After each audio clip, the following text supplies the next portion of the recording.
यह शिरडी के साईं बाबा की एक बहुत ही सुंदर और प्रचलित लीला है, जो शिरडी की होली और काका महाजनी के नाम से जानी जाती है।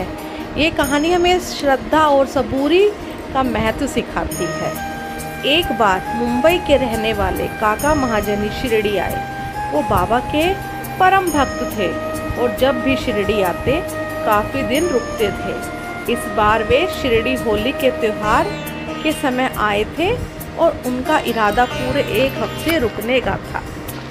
काका महाजनी जैसे ही द्वारिका माई पहुँचे और बाबा के चरणों में प्रणाम किया, बाबा ने उनसे तुरंत कहा, काका वापस कब जा रहे हो? काका थोड़े हैरान हुए क्योंकि वो तो अभी आए ही थे।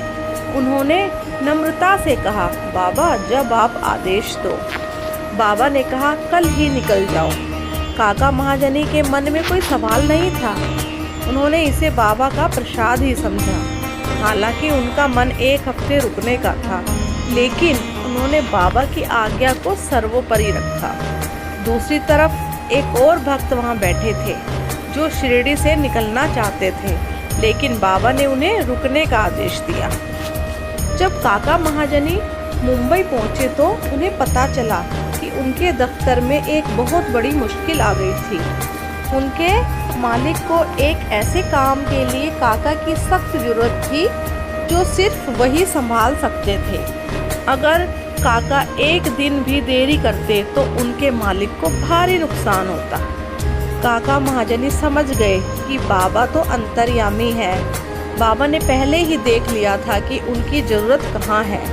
बाबा ने उन्हें शिरडी से भेजकर उनकी नौकरी और उनके मालिक का सम्मान दोनों बचा लिया।